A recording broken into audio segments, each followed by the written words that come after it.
Ay, huwag ka na pumila dyan. Ang init-init, baka may stroke ka pa. 1.5 lang yan, ako na magbibigay sa'yo. Ano sabi ng anak? Ayoko ng pera mo, gusto ko kay Yorme.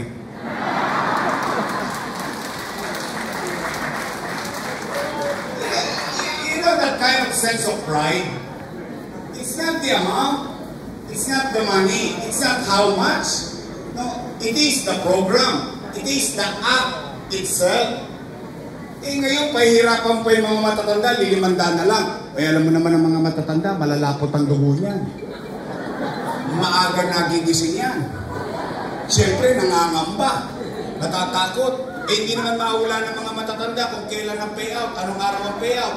Eh di siyempre, pagkagising sa umaga yan, saan niya pupunta?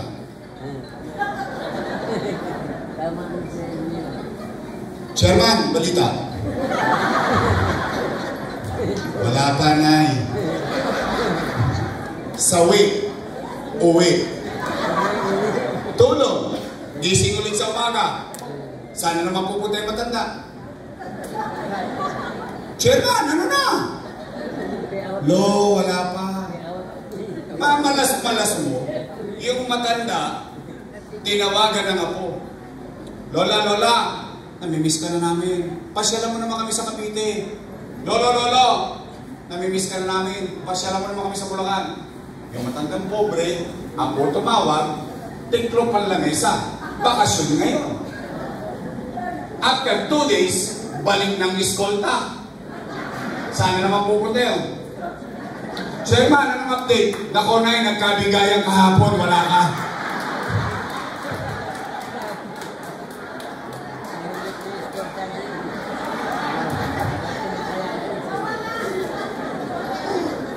Doesn't make sense eh.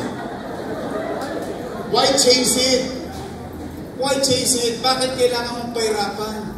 Lilimandaan lang yan. It's the token, it's the act, it's the program. It's not how much.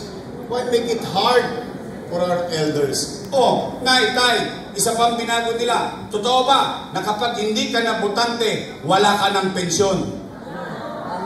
Tingnan ninyo. Uulitin ko ha. Ano yung ginawa kong pulisiya?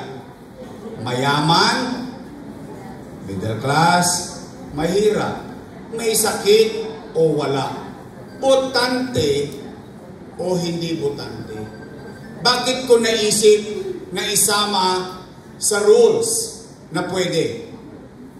Bakit? Kasi naisip ko na yung matanda patuloy na tatanda at tatanda at tatanda. Magkakasakit yun. O, anong mararamdaman ninyo kung nanay ninyo o baka kayo? Buhay ka pa. Humihinga ka pa.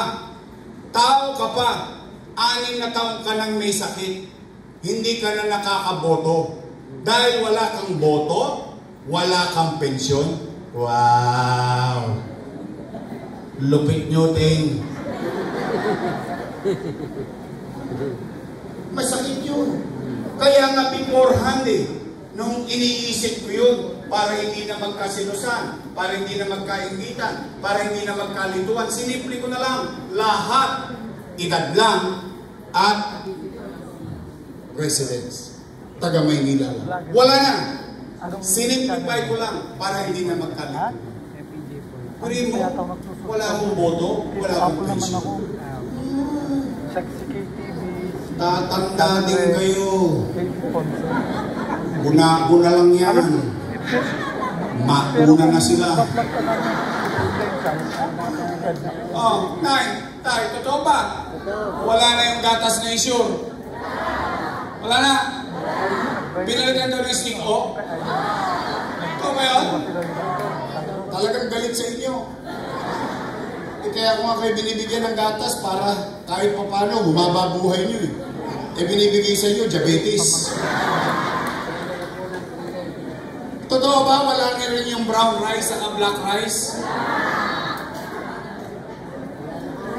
Alam niyo ba ang istorya ng black rice? Minsan napagalitan pa ako ng matanda dyan.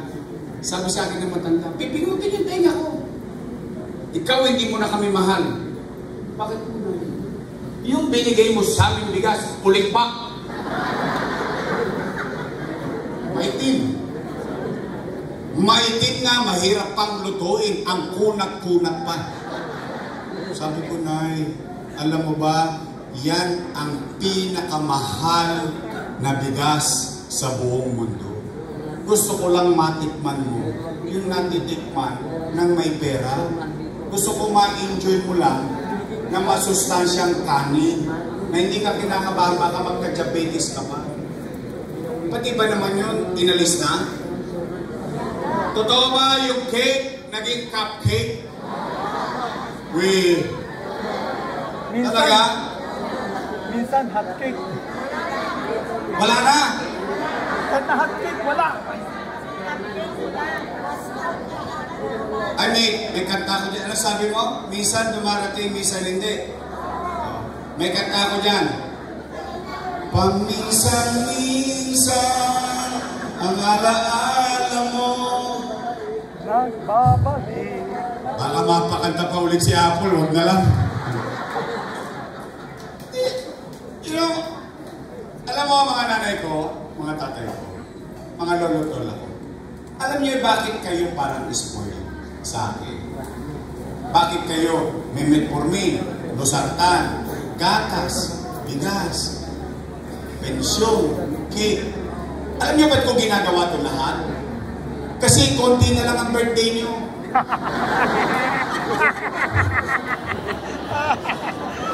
Sana umabot kayo sa eleksyon. Huwag kayong matakot doon. Doon talaga punta natin lahat. Una na lang yan. Pero real talk lang. Ang ibig ko sabihin, alam mo yung gusto mong iparamdam sa mga matatanda mo, na mahal mo pa sila, na mahalaga pa sila, they still have value in policy making. Yung maramdaman niya, for the first time sa kasaysayan, nauna siya sa listahan ng binibigyan ng atensyon ng pamahalaan. Tama yung sinabi ni Chichi. Nung bata kami, malambot ang buto namin, matigas ang buto ninyo, inalagaan nyo kami. Ngayon, marurupok na buto nyo. Kami naman na matigas ang buto. Paano ba naman alagaan namin kayo?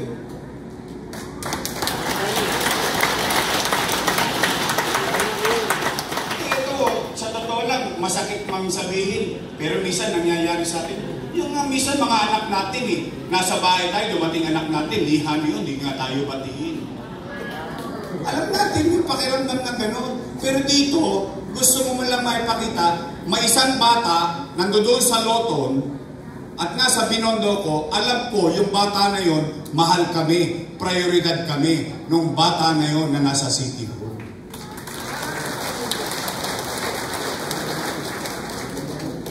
Hindi ko maintindihan. Patipid ng patipid, pawala ng pawala, pahirap ng pahirap pagdating sa matanda. Pero kung makapagsumba sila linggo-linggo, milyon-milyon ng gastos sa Roas Boulevard, nagkaka-traffic-traffic pa. Pag nagpapasuso sila, gagastos sila milyon-milyon sa City Hall. Pagdating sa matanda, pahirapan pa. Eh ngayon, may biglang kilos. May dala akong chismis. Gusto nyo marinig?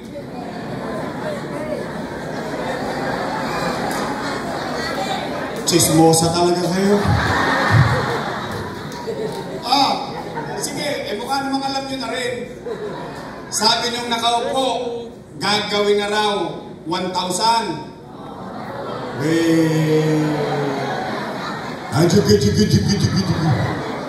Sabi naman ng isang kandidato, gagawin na raw 2,000. Sabi sila na sabi, walang pera kaya walang gamot sa health center.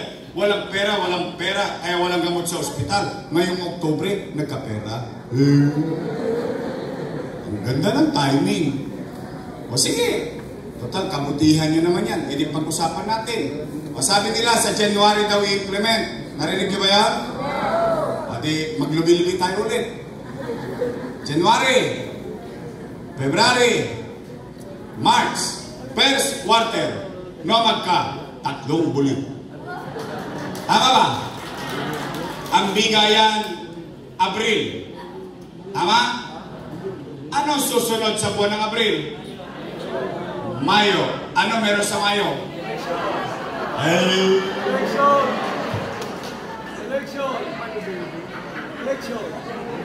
Siguro naman, naiintindihan nyo kung bakit nila ginagawa yon. Naunawaan nyo ba lahat? Bagay, matatandaan na kayo. Alam nyo na ang tama at mali. Ang bola o hindi. Basta ako? Basta alam ninyo, panatag na ako. Why? I trust you. Tay! Kumain na ba kayo? Ha? Hindi pa kayo kumain? Taas nga kamay ng hindi pa kumain? Hindi pa kayo kumain? Eh, mag-alala, lilipas din yan. O sige, umuwi kayo. Umuwi kayo ng busog ng pag-asa. Sa pag-asa man lang, mabusog kayo. Sabihin ninyo sa inyong mga mahal sa buhay, inyong mga anak, may awa ang Diyos. Sa tulong ninyo, nakabalik tayo. Ibabalik ko ang lahat ng nawala sa senior citizen.